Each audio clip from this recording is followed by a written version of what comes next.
an old man, childless, and once the disappointment of his father, becomes a master swordsman. He is summoned to the imperial order by a former student who he thinks is stunningly beautiful. Now, he must leave the countryside and travel to the capital with this woman to become a master in the city. A middle-aged man practices his skills with a wooden sword. In front of him, his father laments, seeing children running through the yard, that he should have had grandchildren by now. The younger man complains that he should be the center of attention at this moment, and the elder states that the boy's technique is great, having taken him on as a master 20 years ago. Returning to his grievance, he comments that the younger man has no consideration for family. Soon, the man training is greeted by his enthusiastic students, and he states that taking care of the dojo and finding more female students is a significant act of consideration. Besides, he has no idea how he could have children when he hasn't even married yet. The father suggests that perhaps one of his female students might be suitable, but the sensei makes it clear that the dojo is no place for romance. By the way, this is a simple dojo that has taught the art of the sword for generations. The teacher was born there and, as far as he can remember, has always played with wooden swords. Little changes in this place, and the man does what he can to keep everything running. As a boy, his dream was to be a swordsman. He had above-average ability and good speed for his age, but none of it was enough. In any case, the man does not complain, feeling that he is exactly where he should be. He may not be the best, but he has a knack for teaching. Later, as class ends, the master reflects that many of his students have pursued very successful careers, which is a great source of pride. When he goes home to grab something to eat, his father is still harping on about becoming a grandfather. The old man asks if Fren, his wife, wouldn't love it if Beryl found a wife to give them a little grandchild. But the woman thinks everything should happen in its own time, and it's not right to rush things, although she's sure that one day their son will have children for the grandparents to dote on.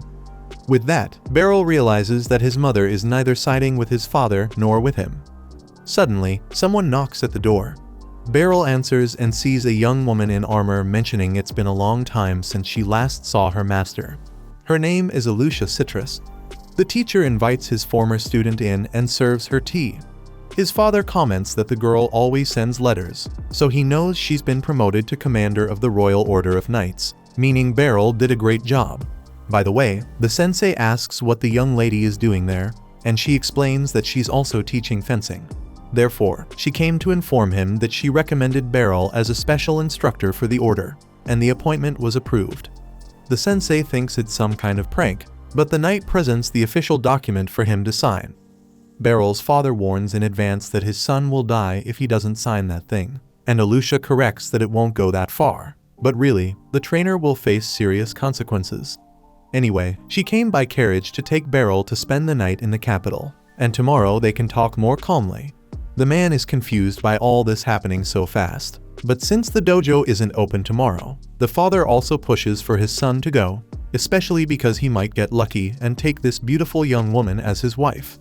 Beryl gets annoyed and tells his father to stop joking, as there's a significant age difference between the two, but Alucia herself acts as if she wishes the teacher had taken it seriously. In the end, the instructor gets into the carriage and heads to the capital. He notices that Alucia has the same sword he gave her when she graduated from the dojo, something he does with all the students who finish the course. Despite being happy for the consideration, he wonders if that old weapon is suitable for a commander of the order, but Alucia insists on keeping her present close.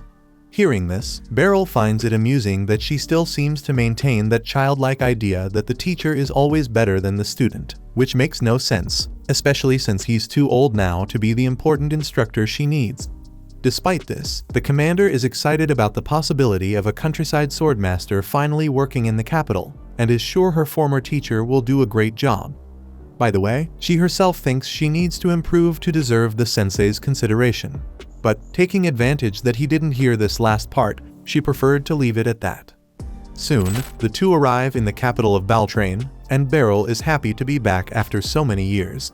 After being dropped off at the inn where he must spend the night, he observes the various shops and people and thinks he's too old for this. The next day, Alucia explains to her men that she summoned Beryl Gardinant to be the special instructor of the Order of Freedom and states that Beryl is so strong that not even she can match him. With that, she calls the professor to address all those soldiers, which makes him break out in a cold sweat. After gathering some courage, he starts his speech, hoping to be useful to everyone there, and that the partnership between them will be a success. At the end of his speech, one soldier asks another if they should be concerned, and another seems angry. When the men are dismissed, the commander praises the new instructor's speech and explains that he must train the knights 3 or 4 times a month, which should not interfere with his work at the dojo. Speaking of which, a knight named Kirani arrives running to meet her former teacher and recalls a scolding from the commander. Beryl is impressed to see that the girl has become a true knight, but she explains that she still has a long way to go. The professor remembers that Kirani trained for 2 years at the dojo and worked hard to get where she is, and she's happy to have the opportunity to train with her master again. When he returns home at night, Beryl feels happy to have 2 former students in the order. Upon entering the door, he is surprised to see Randrid there inside, another former student who came with his wife and child. Despite the joyful moment of reconnecting with another old apprentice, Beryl's father says no one needs the son there, and he should stay in Baltrain to dedicate himself to the new job and only come back when he has found a wife. Despite his reservations, Beryl sits down at the table to talk with Randrid and learns that the young man is giving up his adventurous life to move to the village now that he has become a father. The professor thinks it's a significant life change for someone of the platinum class, and Randrid feels somewhat guilty since it was the sensei's training that got him there. On the other hand, Beryl recalls that he trained the boy for 10 years, but it was Randrid's own effort that shaped him as an individual. After all, adventurers may earn well, but it's a risky profession. Beryl's father mentions that this must be a stroke of luck, as Randrid is familiar with the dojo's training style and could take on the former teacher's responsibilities if he assumes the role of master. With that, Randrid Paddlerock commits to serving as needed, and Beryl is left trying to understand how all this happened so quickly. Certainly, his old man convinced the boy to take over the dojo while he was away. To make matters worse, the elder invites the family to spend the night there, and Beryl mutters that it's his house. When dawn breaks again, the professor shares the story with Alucia, who pretends she didn't like what happened, since she actually wanted to keep the sensei close to her. Beryl apologizes for having brought the commander to find a place for him, since the inn where he stayed is too expensive for him to afford. Taking advantage of her unrestricted access to the area, Alucia shoots her shot by inviting the man to stay at her place, but watches the ball go out as soon as the guy refuses the offer, as if it were something from another world, or even a weird joke from young people. Alucia doesn't give up and invites the master to lunch, hoping for at least a disguised meeting, but suddenly, a woman on the street comments that the order's commander is walking around with a man who looks like a coward. Beryl overhears this and hides his face in embarrassment, imagining it's not good for Alucia's image to be seen with an old man like him.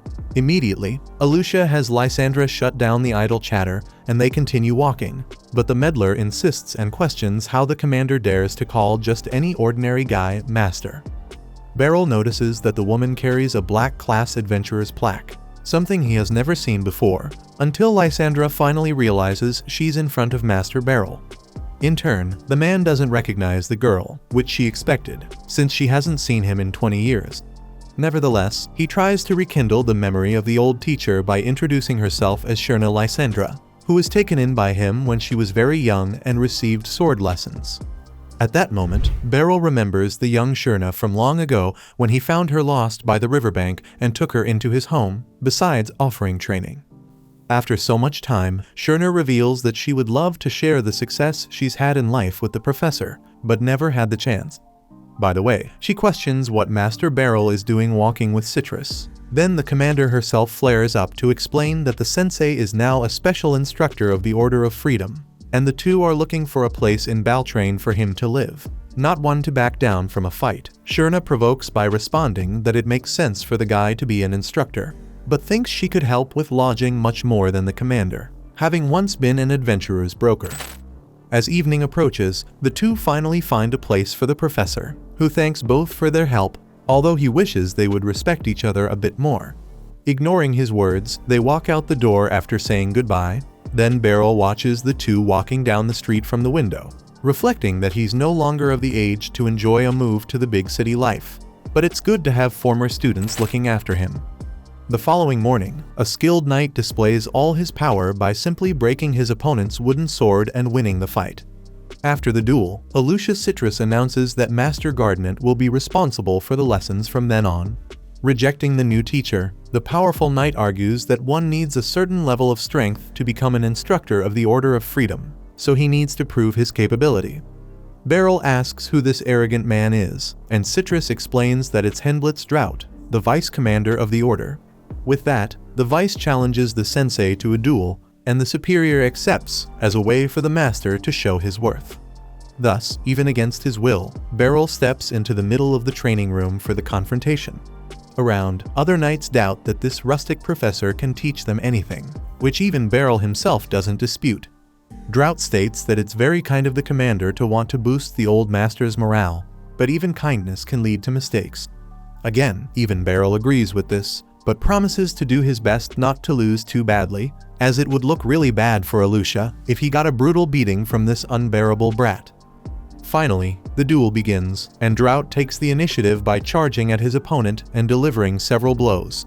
Blocking each one, the sensei recognizes that it would be disastrous if he got hit by one of those, so he maneuvers his sword to transform the next block into a counterattack and strikes his rival's chin with the pommel of the weapon. Having done this, he asks if the student is all right, which infuriates Drought even more. After this move, the two return to their initial positions, and Beryl regrets having struck the blow, since his initial intention was to have stopped sooner.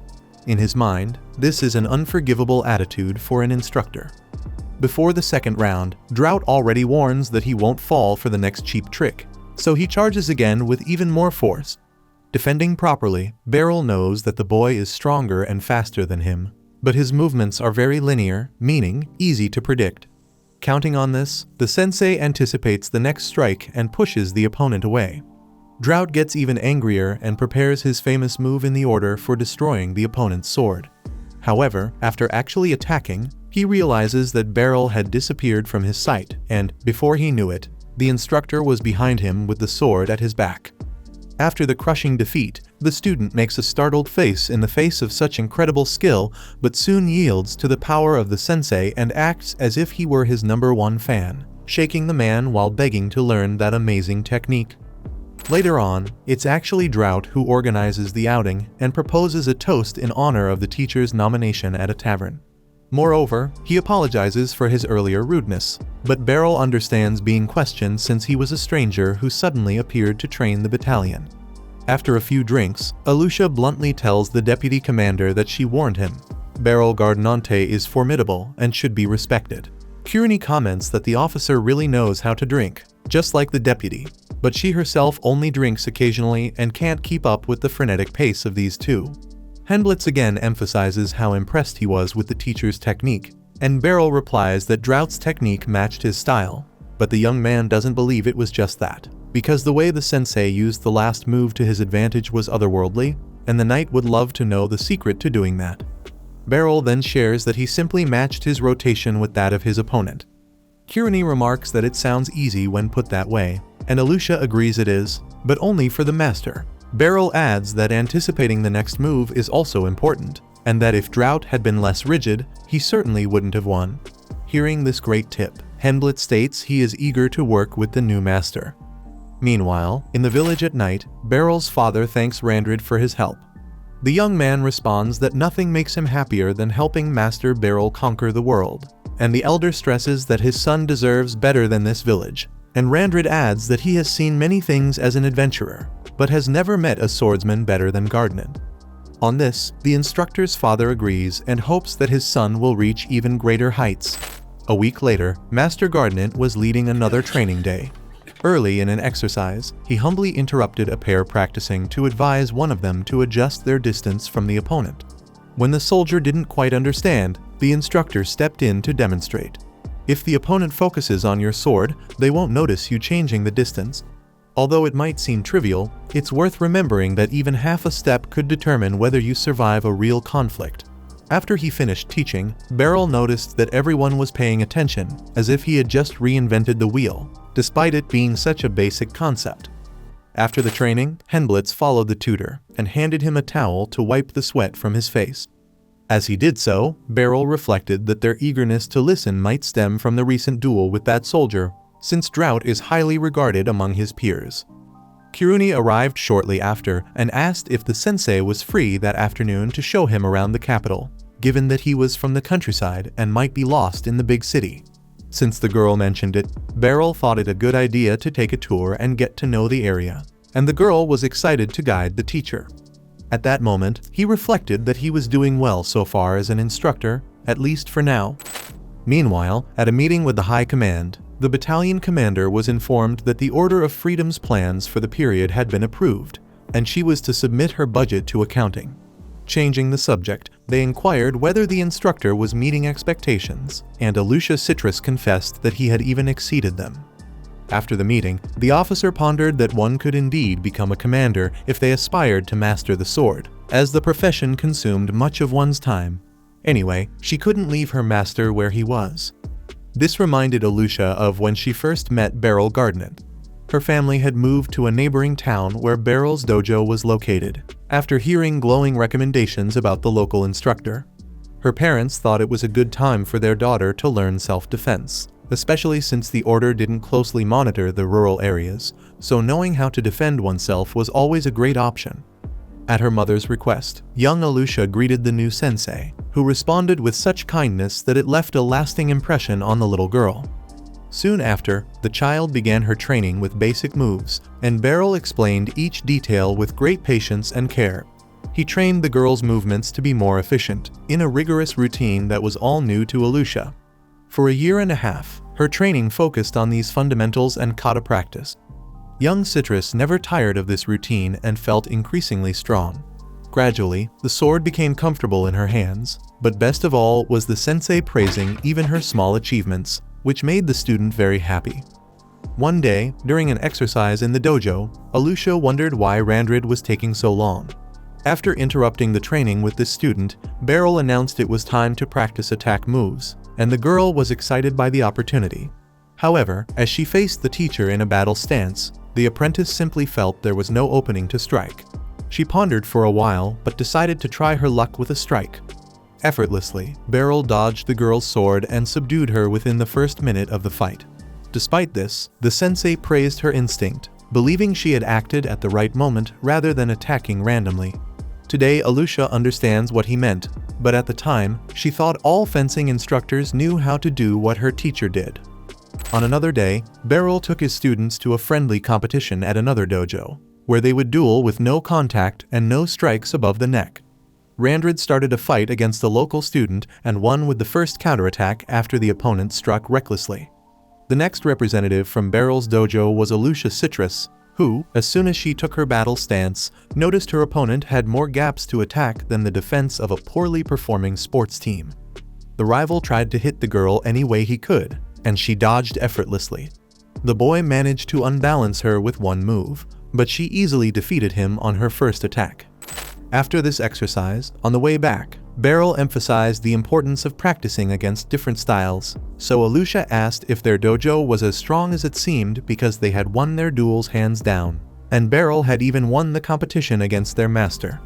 Nevertheless, the sensei replied that it was a matter of alignment between styles, and the student should think about what she learned, not who won or lost.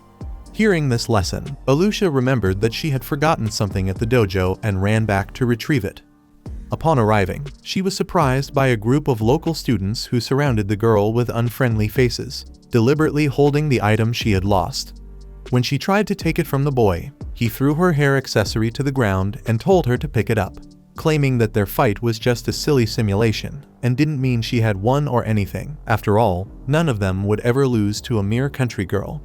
With that, their leader tried to strike Alucia, but Beryl was back in time to block the blow, which was no soft pat on the back by the look on the sensei's face. By the way, Beryl confessed that he didn't like the way these kids used fencing. When he was attacked by the boy, he took the sword from his hand and pushed back his friends with a few non-harming strikes. The most heated one didn't give up and grabbed a sword from a companion to resume the fight, but their master arrived to scold the kids, making it clear that they could all gang up against this guy, but they would never be able to touch him, and that Gardner's students were simply better. End of story. Beryl asked the dojo master to calm down. After all, his apprentices were just going through a tough age. Then the man bowed before him and took responsibility for the poor behavior of the boys. In turn, Beryl felt embarrassed and thought this was an overreaction. On his way home, he mentioned having a bad feeling when Alusha returned to that place, and fortunately, he had decided to accompany her.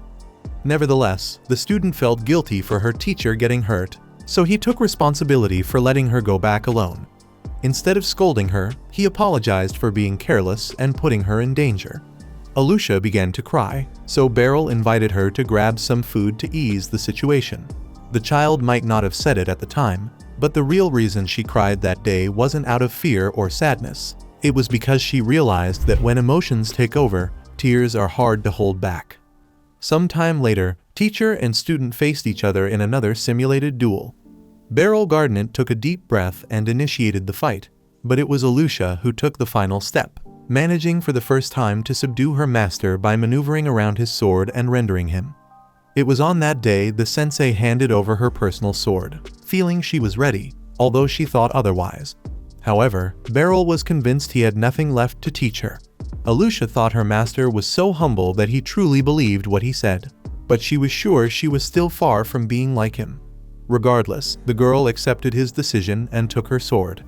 Holding that real weapon, the apprentice simply didn't want to leave the dojo forever, but also didn't want to trouble the sensei with her internal conflict.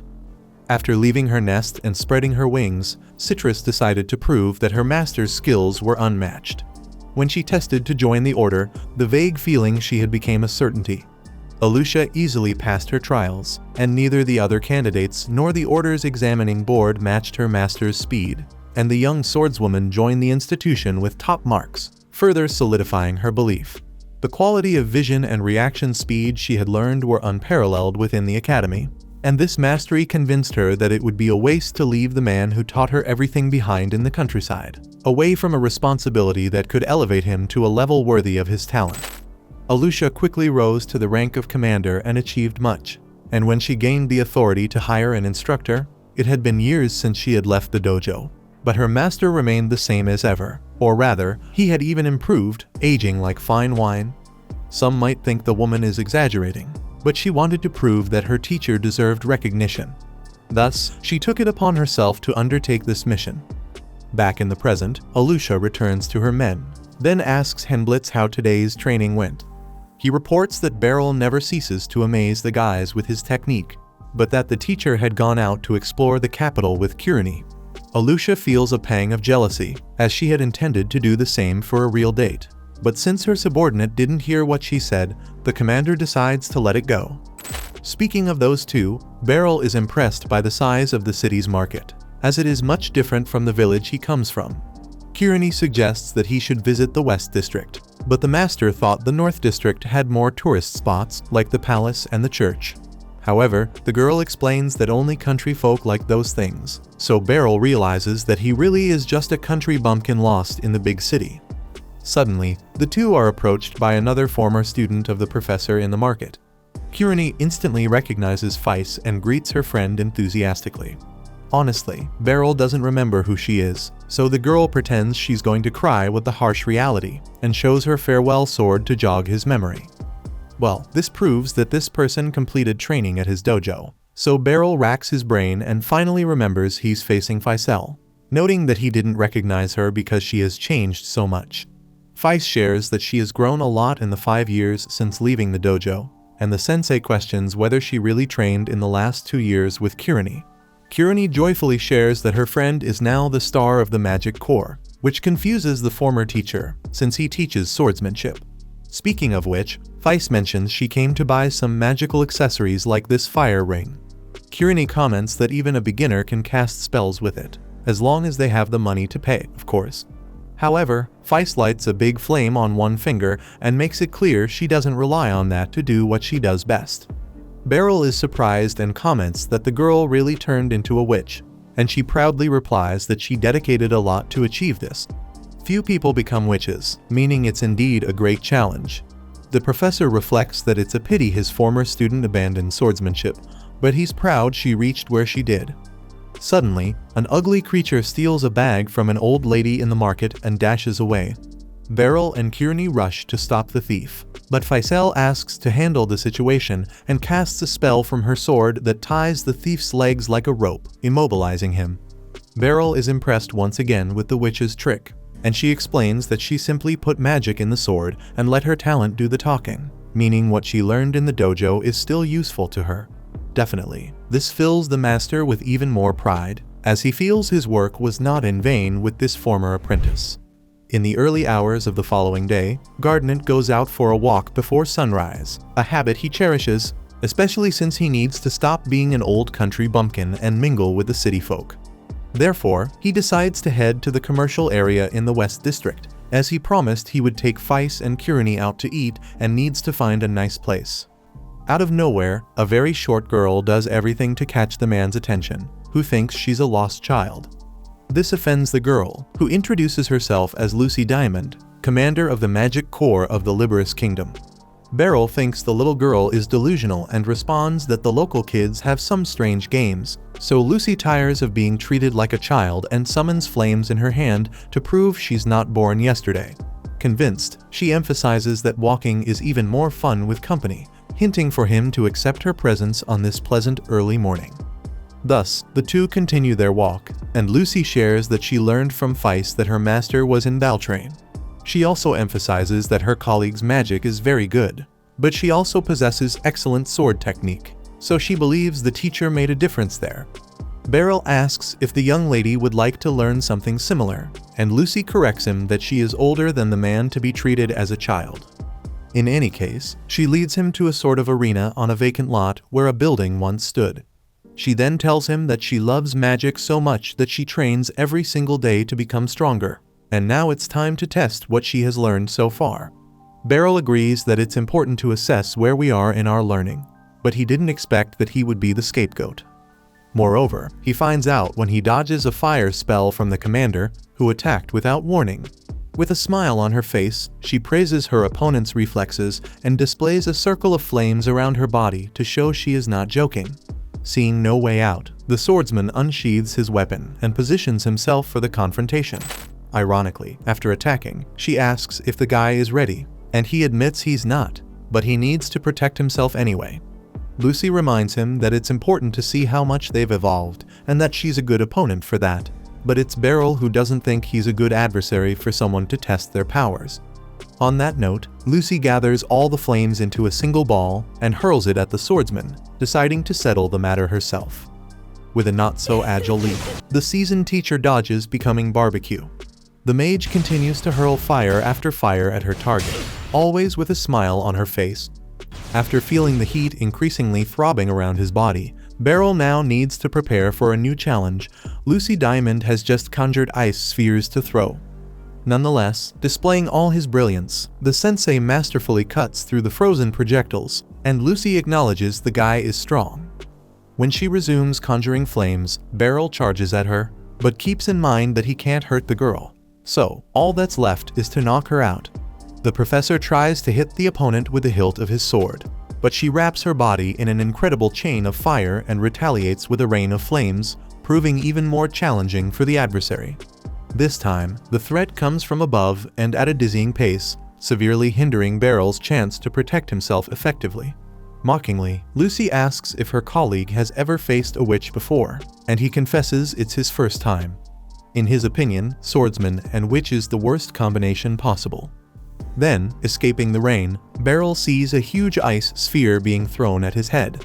With great effort, he stops the sphere with his sword and hurls it at his rival, who shatters the ice with her fire. Beryl takes advantage of the smoke to attack unexpectedly, but he himself is surprised by the electric magic the witch uses to repel the man. From there, she boasts about having saved the best for last, then begins to conjure around herself a bizarre layer of dark energy so dense it prevents Beryl from moving. Obviously, he knew he'd be in deep trouble if hit by any spell in that situation. But to his surprise, Lucy Diamond gives up on continuing her attack and stops the conjuring, arguing that this spell wouldn't work either, since none of the others had. On the other hand, Gardnet would like to know what would happen if he were hit at that moment, and she reveals that he would be crushed into minced meat, although she had adjusted the power to leave the opponent slightly minced, perhaps like an omelette. Anyway, the witch acknowledges that the swordsman is strong and understands why Feis admires him so much. But Beryl is sure the witch would have had human minced meat for lunch if she had gone all out in that fight. For although he's been on this road a good while, he still hasn't defeated his old man to this day. That is, he has a lot to learn. The witch finds the guy's humility amusing, especially since he doesn't even seem to be upset about the cowardly attack he received. About that, he admits it was a drag. Then the girl bursts into laughter.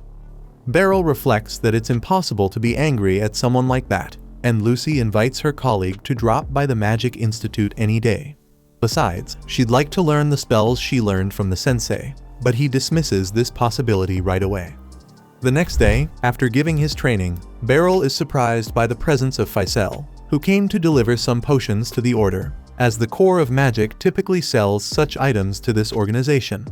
Beryl comments that these potions are quite useful, and that he usually uses more of the herb ones, so Feis gives him one of the bottles, saying it's an apology from Commander Lucy. Confirming that the little girl is indeed an officer, the professor does not hide his astonishment, and Feis explains that Lucy uses magic to appear young, but that no one knows exactly how old she is.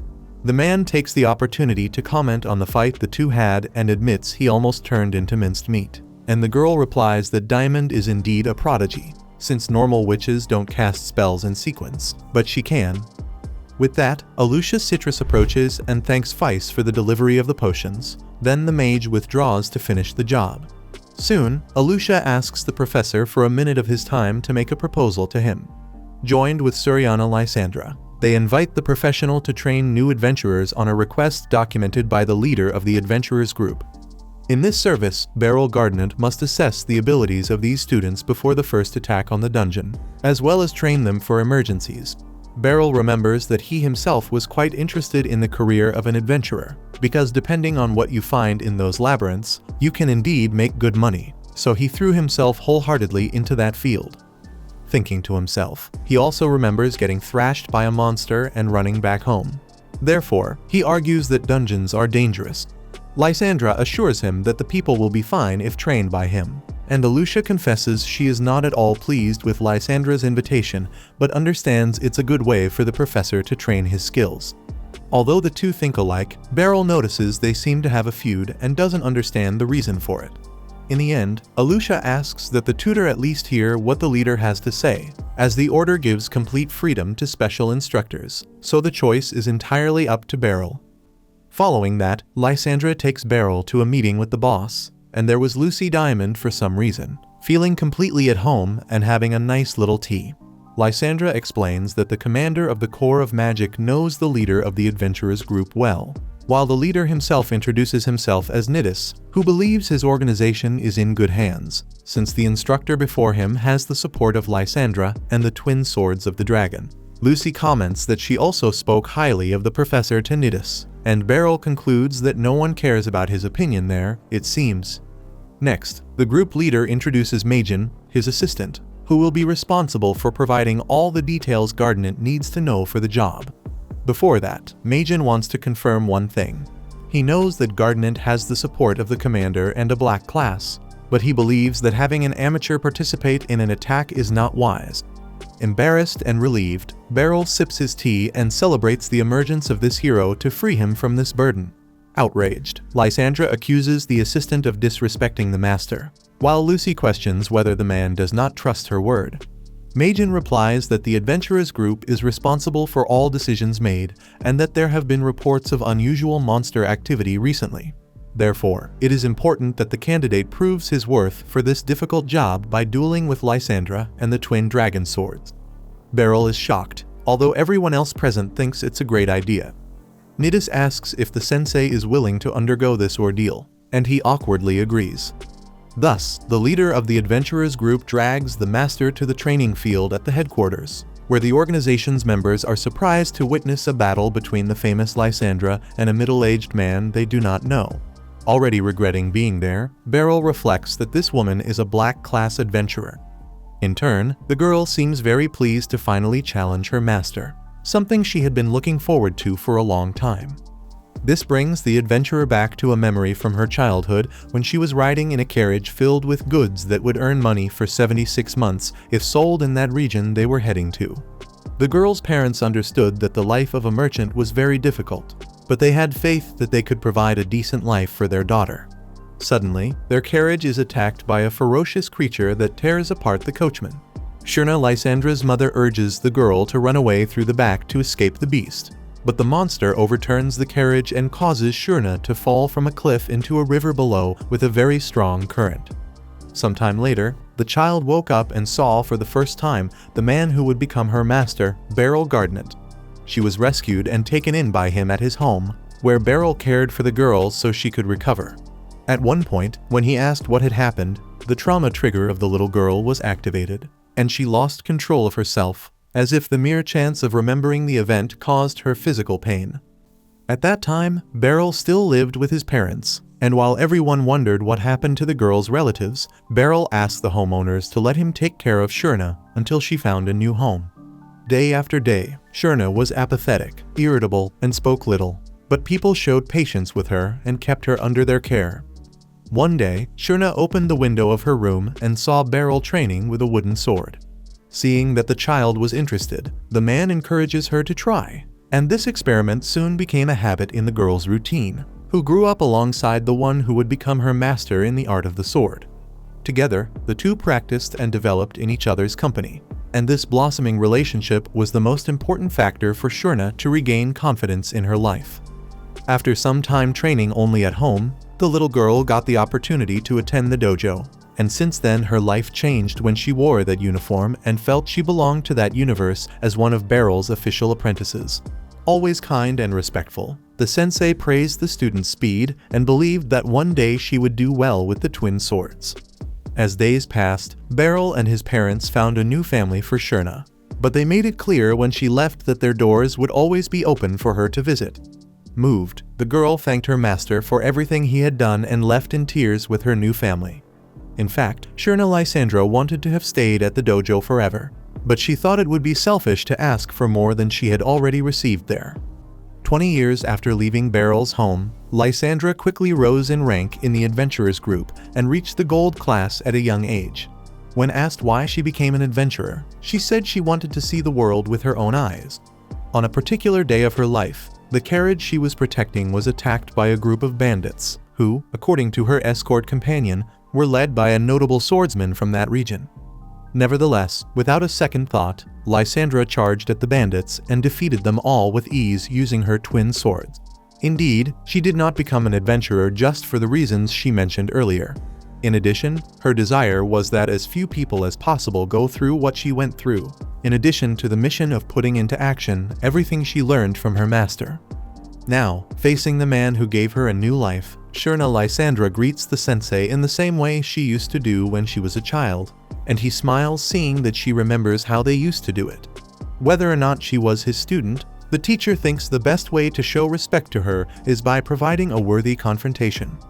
At that moment, Lysandra attacks from above with her wooden twin blades. Beryl is forced to stay on the defensive against such above-average speed, and the level of quickness she reached, although Beryl knew to some extent, reached a level that left him astounded as he struggled to block each attack that was launched. The thrill of facing her master, on the other hand, disrupted the adventurer's rhythm, who couldn't hit the target, but she already imagined she wouldn't be able to even if she were in her fullest condition. Regardless, the girl's dream was to face the sensei with the strength she has today, and the act of realizing this wish makes the woman's face break into a smile. Meanwhile, Beryl evaluates every move of the former student and mentally praises the endless stamina of this warrior who never stopped practicing her skills at all costs. But amid this, he discovers a weak point of the opponent, then sticks his sword in the handle of Lysandra's weapon and disarms her left hand. Then, he takes advantage of the element of surprise to throw his opponent down and pin her to the ground, declaring his victory. The adventurers around were ecstatic after witnessing the impressive duel, and Nidus admitted it was incredible.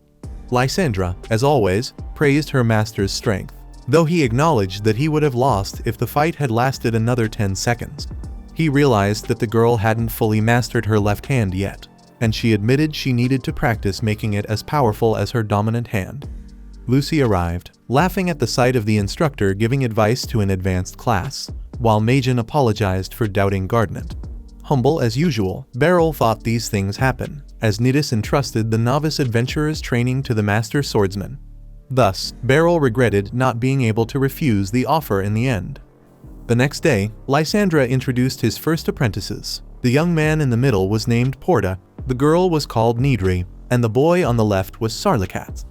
Porta and Nidri were bronze class, and Sarlicat's was silver class. At the beginning of their training, they stormed into a cave, and Sarlicats identified 6 enemies approaching through a magical accessory.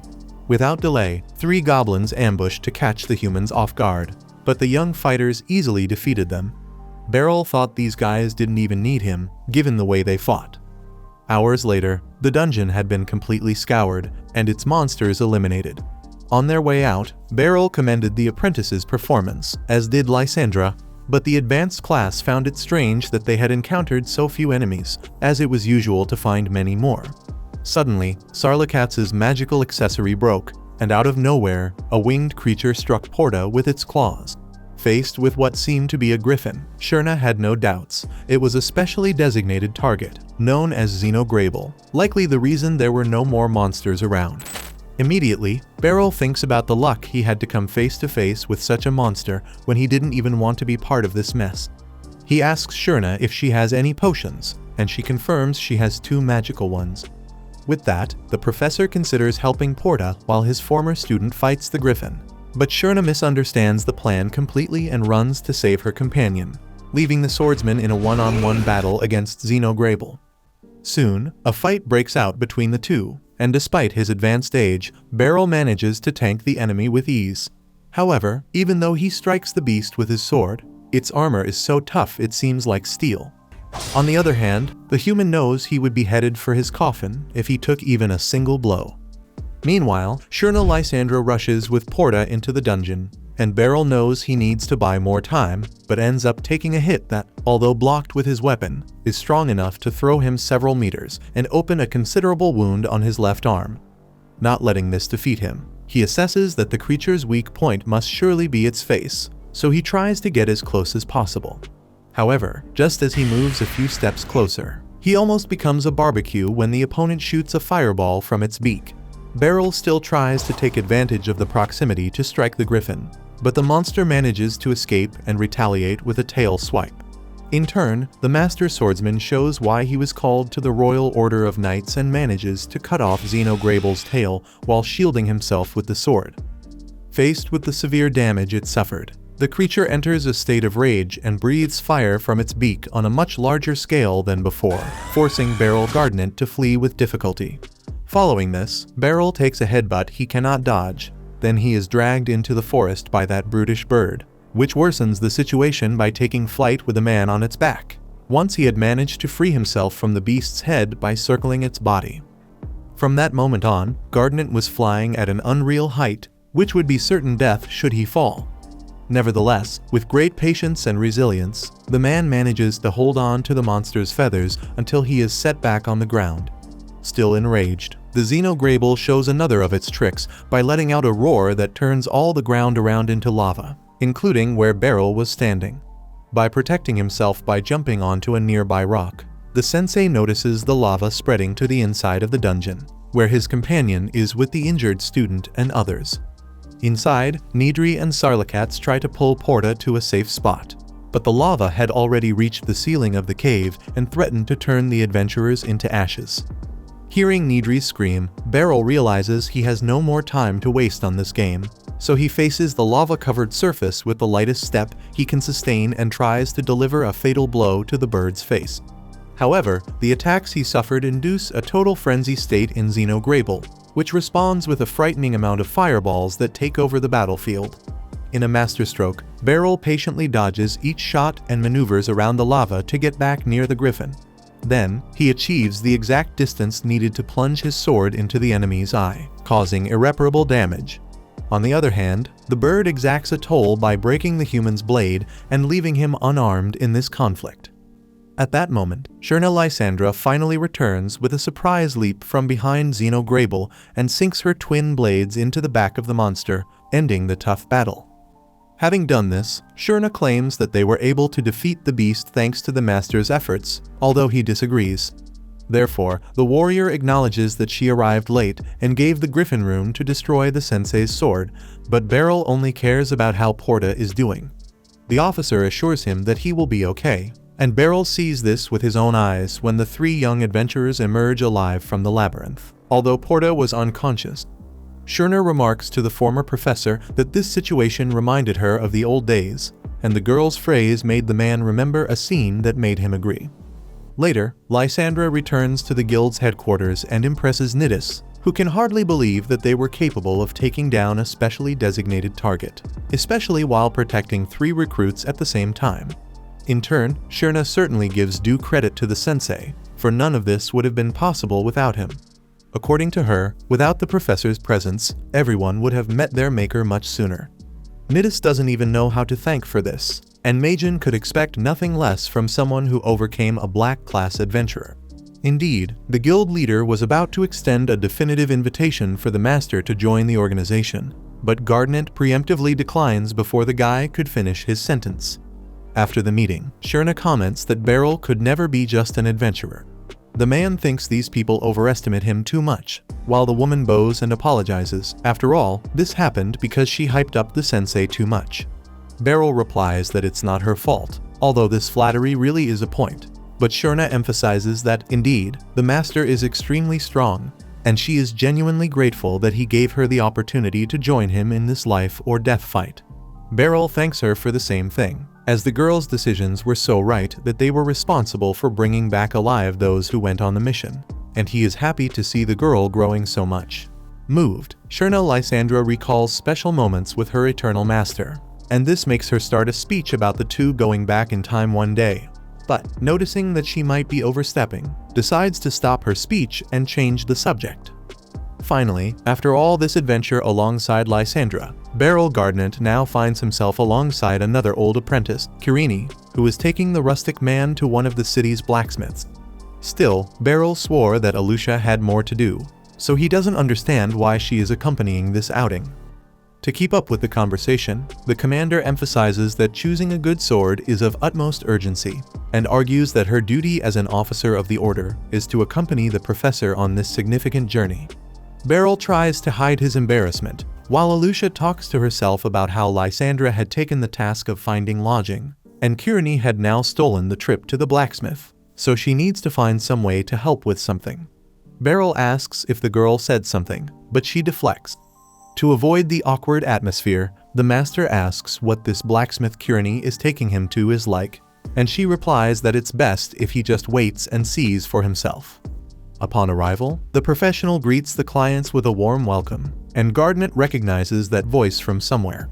It was Balder, who also recognizes Master Beryl after so many years. The professor is impressed with the shop of his acquaintance, while Alusha asks where they know each other from.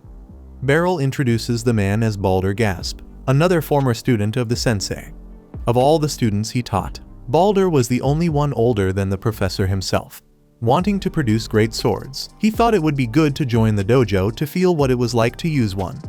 Beryl is pleased that the blacksmith has managed to start his own business, and Balder questions why he is so pleasantly surprised. Kirini asks the professional to sharpen her short sword, but upon seeing the chips in the blade, the blacksmith thinks it's better for the woman to get another one, as this one has seen better days. Alusha finds it curious that this happened with Kirini's weapon, since she usually takes good care of her equipment. Consequently, Beryl asks how the girl feels wielding a short sword, and she responds that it's comfortable and light. With that answer, both the professor and the blacksmith immediately understand that this is not the right equipment for the order's warrior, because if you can't feel the weight of the weapon you carry, you can't wield it properly. Given this, Gardnet recognizes that she should try the two-handed Zweihänder sword, for although she is short, Kirini is strong, and this sword could fit her style like a glove. Without delay, Balder hands the weapon over for the woman to try, and she admits she thought it would be heavier. As the sensei believes this is the right equipment, Kirini decides to buy the two-handed sword and feels that this beauty truly has a presence. With that settled, it's now time for Beryl himself to think about a sword for him, so he looks around the shop to see if he finds something interesting. Alusha thinks that for someone with his skills, the master should have a custom-made sword. But the man doesn't want to go that far, since, according to him, the weapons there are quite interesting. Suddenly, Shurna enters the shop looking for Balder and encounters a face she certainly did not want to see again, namely, that of Alusha. The two girls engage in another veiled conflict in the competition for the attention of the most desired sensei in Liberis. Beryl intervenes to ease the tension and asks why Lysandra is there, and she explains that she wants to create a long sword from the claw of the slain griffin. Balder is stunned to see that it's a Xenograble, but does not understand why the woman wants another weapon, since hers are quite formidable. Then, she responds that it's for her master to use, as he has made things much easier around there since his arrival. Beryl doesn't think it's fair for him to receive a weapon, since it was the girl who brought the animal's leg there, so Alusha observes that if it were to be fair, the order should have already provided suitable equipment for the hired professional, but she herself can take care of that. At the same time, Lysandra insists that her gift be accepted as a way to repay what the sensei has done for her, especially because she really feels that the fault was hers for what happened in the dungeon. While Gardner thinks about how to navigate all this drama, Balder tells the guy to just accept the offer, because the girl is really willing to do it.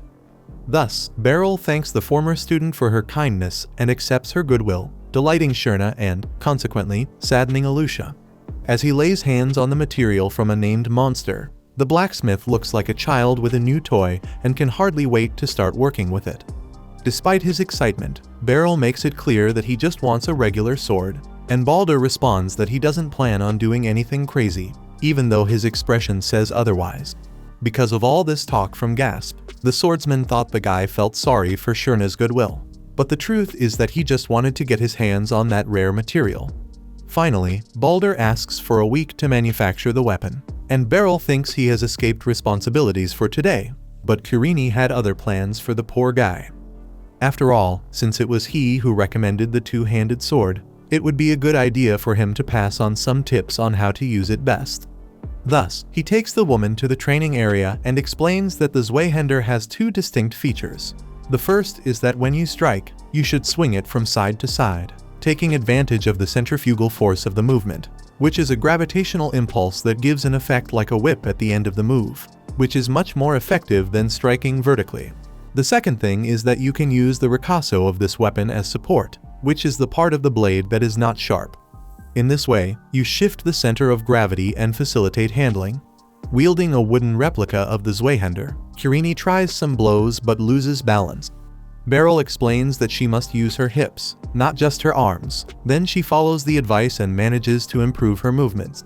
Watching the progress of the former student, the professor reflects that this is always the first thing he teaches in the dojo, so it wasn't difficult for Kirini to remember.